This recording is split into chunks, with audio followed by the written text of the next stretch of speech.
हमारा स्टडी में आप सभी का स्वागत है। कक्षा 9 एनसीईआरटी गणित में हम प्रश्नावली 9.3 हल कर रहे हैं, जिसका ये प्रश्न क्रमांक 5वां है।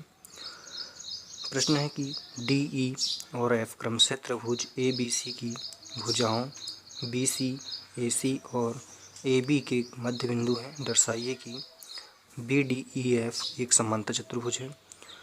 फिर सेकंड भाग इसका एरिया डी ई एफ बराबर 1/2 एरिया ए बी सी के।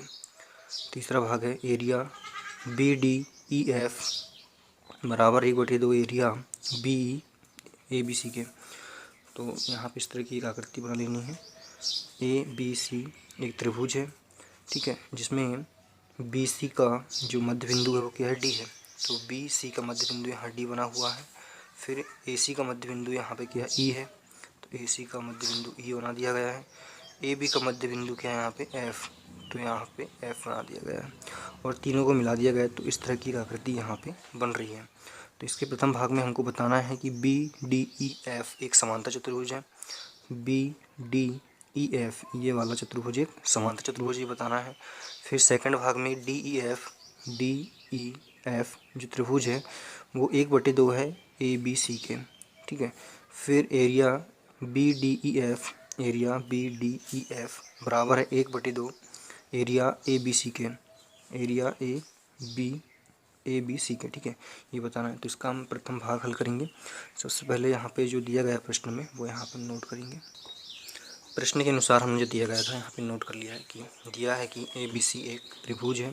ए बी सी एक त्रिभुज है जो कि प्रश्न में दिया गया है। उसी प्रकार बिंदु डी जो है बी सी का मध्य बिंदु है। तो डी बी सी का मध्य बिंदु है, ई सी ए का मध्य बिंदु है।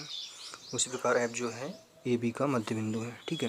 ये हमने यहाँ पे नोट कर लिया। अब इसका प्रथम भाग क्या कहता है कि बी डी ई एफ एक समांतर चतुर्भुज है। बी डी ई एफ एक समांतर चतुर्भुज है, ठीक है।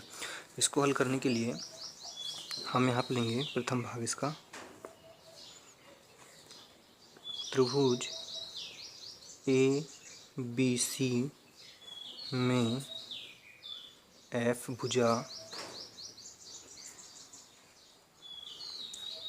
जो एफ है भुजा ए बी का मध्य बिंदु है, ठीक है। और जो ई है भुजा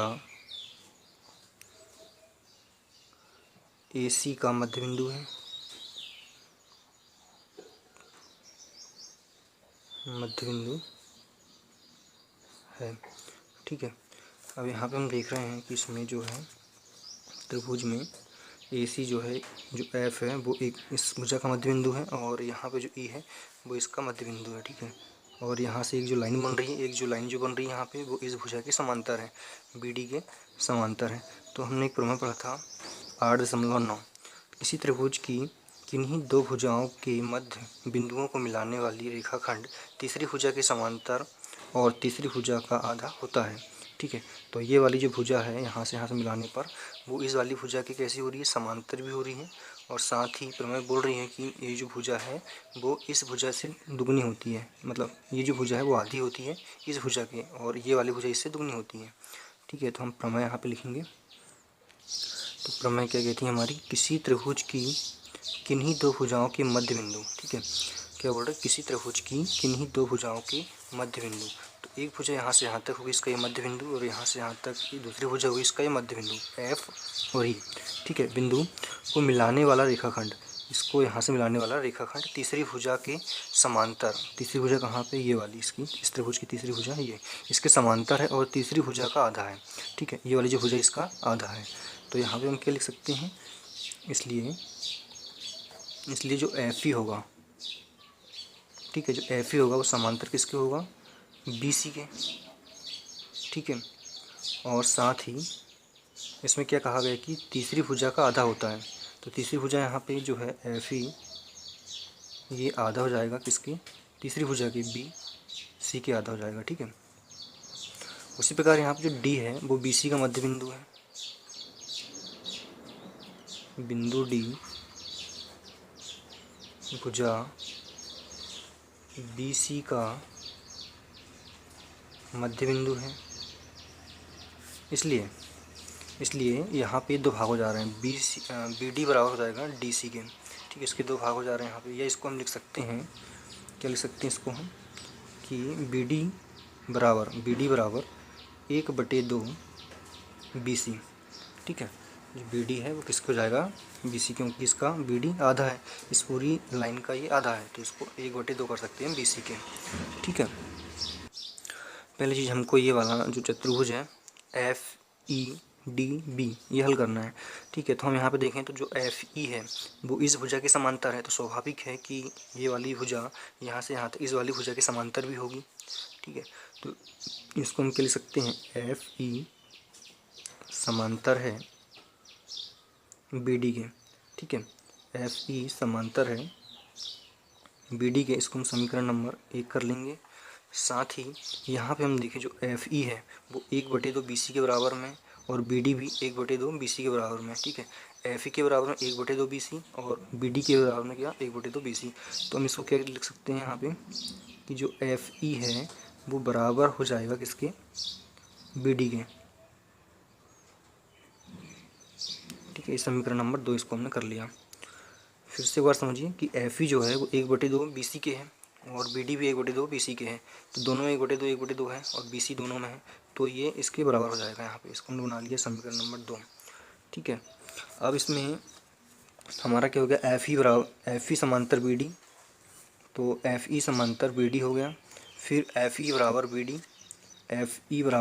ठीक है, दो भुजा यहाँ पे समान, एक भुजा यहाँ पे दो भुजाओं का जो एक युग्म है वो यहाँ पे बराबर हो गया और समांतर भी हो गया। तो हमने प्रमेय पढ़ा था 8.8। प्रमेय कहती है कि कोई चतुर्भुज एक समांतर चतुर्भुज होगा यदि उसकी सम्मुख भुजाओं का एक युग्म बराबर हो और समांतर हो। तो वो प्रमेय यहाँ पे हम लिखेंगे। तो प्रमेय 8.8 क्या कहती है, यदि कोई चतुर्भुज एक समांतर चतुर्भुज होता है यदि उसकी सम्मुख भुजा का एक युग्म समांतर है और बराबर है। तो हमको देखना था ये वाला BDEF इसका एक युग्म है, ये वाला देखिए FE और BD बराबर भी है और समांतर भी है, एक युग्म इसका बराबर भी हो गया, समांतर भी हो गया। तो अतः हम कह सकते हैं कि BDEF एक समांतर चतुर्भुज है। ठीक है, यहाँ से यहाँ तक ये जो चतुर्भुज बन रहा है ये कैसा है, एक समांतर चतुर्भुज है। ठीक है, यही हमको सिद्ध करना था प्रथम भाग में, तो इसको हम लिख सकते हैं इति सिद्धम। ठीक है, इति सिद्धम लिख सकते हैं। और जैसे कि ये वाला भाग इसका एक समांतर चतुर्भुज है इस त्रिभुज का, तो उसी प्रकार यहाँ पे जो DCEF है ये भी एक समांतर चतुर्भुज होगा। उसी प्रकार DEAF ये भी एक समांतर चतुर्भुज होगा। ठीक है, तो यहाँ पे हम लिख लिया कि जो DCEF तथा DEAF जो है समांतर चतुर्भुज होंगे। ठीक है, इसका एक चतुर्भुज जो है वो समांतर है, तो इसके बाकी दो चतुर्भुज भी समांतर होंगे। फिर इसका जो सेकंड भाग है उसको हल करेंगे हम। सेकंड भाग क्या कहता है इसका, कि जो एरिया है DEF, तो DEF कहाँ बन रहा है,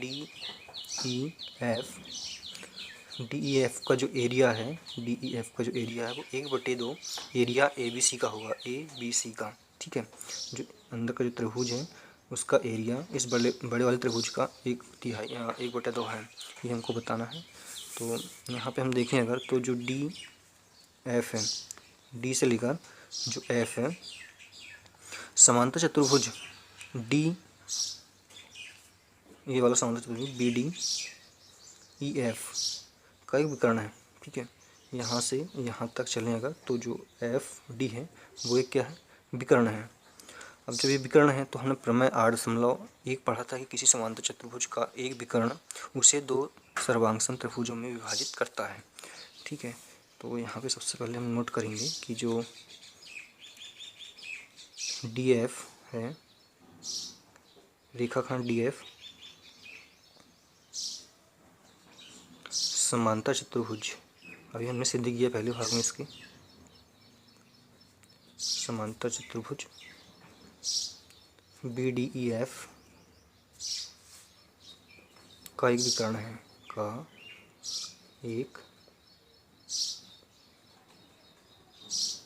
है, ठीक है, ये वाला एक विकर्ण है।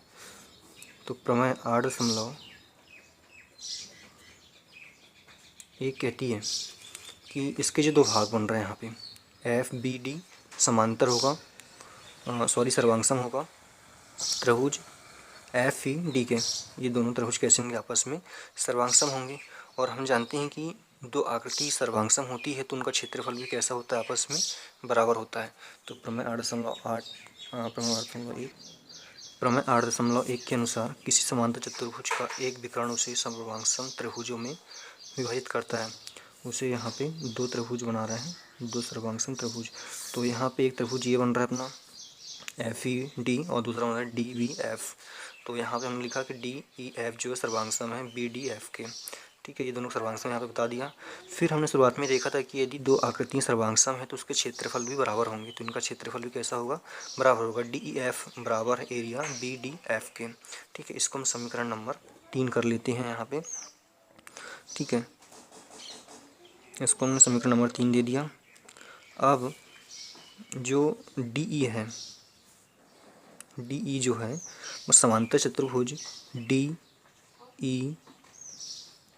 DCEF, ये वाला जो समांतर चतुर्भुज बन रहा है उसका ये कैसा है, विकर्ण का निर्माण कर रहा है, विकर्ण बन रहा है। तो जैसे हमने यहाँ पे हल किया था वही यहाँ पे करेंगे। अब हम इस वाले चतुर्भुज की बात करेंगे DCEF की। तो इसमें जो विकर्ण है ये वाला ED, ठीक है। यहाँ पे देखिए रेखाखंड जो DE है, DE समांतर चतुर्भुज DCEF का एक विकर्ण का निर्माण कर रहा है और इस विकर्ण से दो त्रिभुज बन रहे हैं यहाँ पे, ठीक है, यहाँ पे और यहाँ पे। तो हमने प्रमेय 8.1 यहाँ ऊपर अभी पढ़ा था कि किसी समांतर चतुर्भुज का एक विकर्ण उसे दो सर्वांगसम त्रिभुजों में विभाजित करता है। तो इसी कारण प्रमेय 8.1 से हमने यहाँ पे नोट किया कि जो DEF है, DEF ये वाला जो त्रिभुज है वो सर्वांगसम होगा किसके, त्रिभुज DCE के, त्रिभुज DCE के, इस वाले त्रिभुज के, ये वाला त्रिभुज सर्वांगसम होगा। और वैसे ही हमने पहले भी पढ़ा है कि यदि दो आकृतियाँ सर्वांगसम हैं तो उनके क्षेत्रफल भी कैसे होते हैं, बराबर होते हैं। तो इनका क्षेत्रफल भी बराबर होता है, DEF बराबर एरिया DCE के, ठीक है। इस तरह से इसको हम समीकरण नंबर 4 कर लेते हैं। फिर उसी प्रकार हमने ये वाला चतुर्भुज का भी निकाल लिया और ये भी, और अब रह गया हमारा AEDF, ये वाला चतुर्भुज भी एक समांतर चतुर्भुज है। तो यहाँ पे जो भुजा बनेगी हमारी FE, ठीक है, जो FE है वो यहाँ पे दो भागों में विभाजित करेगी। यहाँ पे रेखाखंड का जो है विकर्ण निर्माण कर रही है। तो FE समांतर चतुर्भुज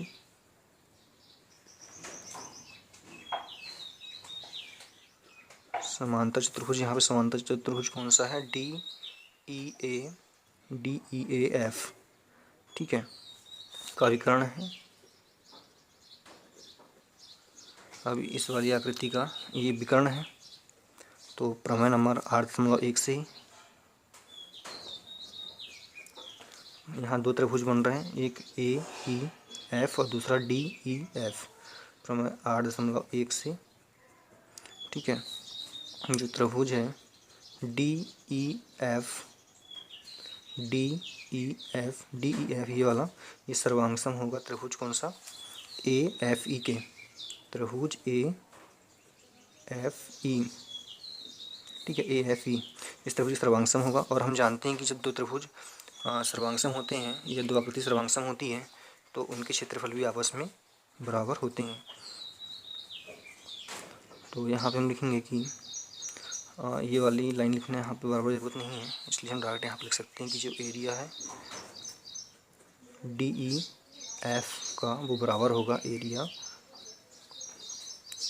AFE का, ठीक है। इसको हम समीकरण नंबर 5 कर लेंगे। अब समीकरण नंबर 3, 4, 5 से यहाँ पे समीकरण नंबर 3, 4 और 5, ठीक है, इनको एक साथ लिख लेंगे। अब समीकरण हम यहाँ पे 3, 4, 5 से अगर देखें तो जो यहाँ पे समीकरण 3 में है एरिया DEF का वो बराबर किसके हैं, BDF के। तो यहाँ पे हम लिख सकते हैं कि एरिया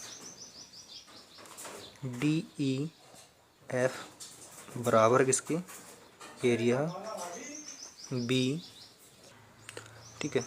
एरिया जो है इसका 3 में DEF बराबर है BDF के, वो हमने यहाँ पे नोट किया। अब जो BDF है समीकरण number 4,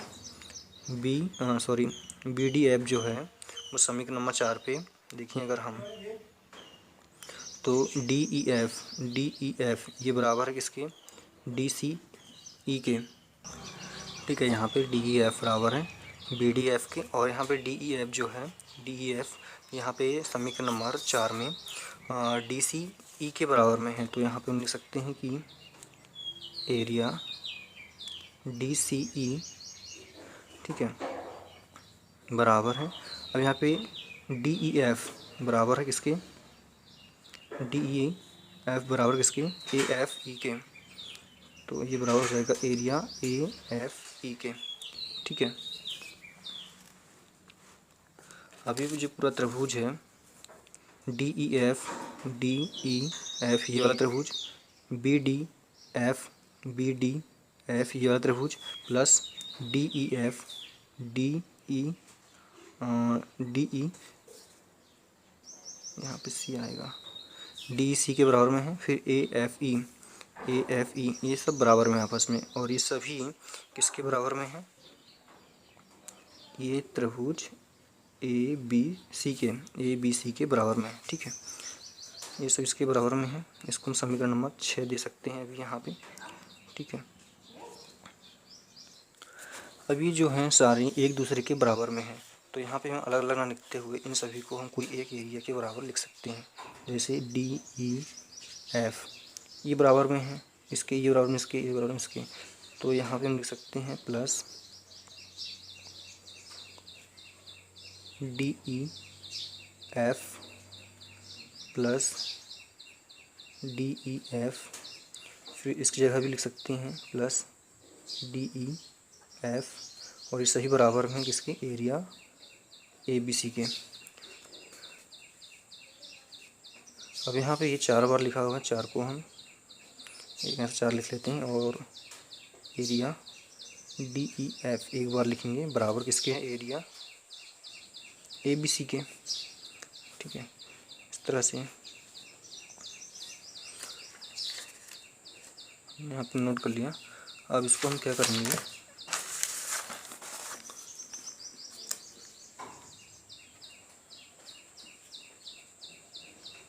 D E F area D E F इस 4 को इधर लेके आएंगे तो ये 1/4 में आ जाएगा यहाँ पे।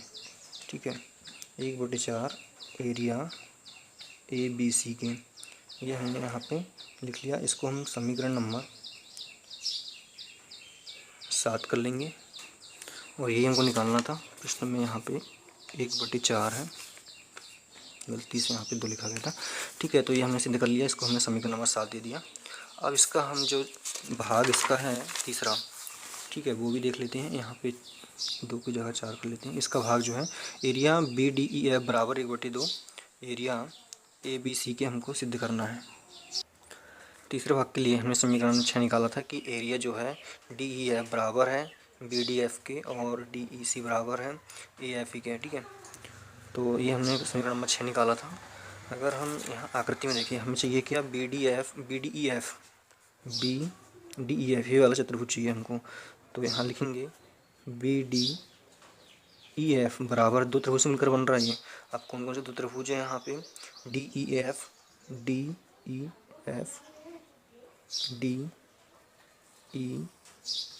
एफ इस एरिया से मिलकर बन रहा है, साथ ही प्लस ये वाला एक और त्रिभुज इसमें लग रहा है, कौन सा, बी डी एफ। दूसरा त्रिभुज कौन सा इसमें, बी डी एफ ये वाला, बी डी एफ, ये 2 त्रिभुज से मिलकर बन रहा है। ठीक है, तो area B D E F बराबर, अब यहाँ पे डी ई एफ जो है, डी ई एफ बराबर किसके हैं, बी डी एफ। ठीक है, तो यहाँ पे जो बी डी एफ है वो दोनों एक दूसरे के बराबर हैं। तो यहाँ पे हम D E F plus B D F की जगह पे डी ई एफ कर सकते हैं। क्यों कर सकते हैं, दोनों के बराबर यहाँ पे। तो समीकरण 6 से मान रखने पर तो यहाँ पे हो गया 2 डी ई एफ। ठीक है, कितना हो गया, डी ई एफ, और area B D E F ये लिख लिया हमने। तो area B D E F बराबर 2 का 2। यहाँ पे डी ई एफ जो है DEF जो है हमारा, यहाँ पे DEF जो है वो 1/4 एरिया ABC के बराबर, जो कि हमने समीकरण नंबर 7 में यहाँ पे निकाला था। तो इसलिए हम क्या कर सकते हैं यहाँ पे कि जो BDE है वो बराबर है एक, जो दो तो यहाँ से था ही, 1/4 एरिया ABC के। ठीक है, यहाँ पे 2 × 2 2 दूनी 4 से कट गया, तो एरिया BDE बराबर 1/2 ABC ये आ गया। यही हमको सिद्ध करना था, तो ये हो गया इति सिद्धम। ठीक है।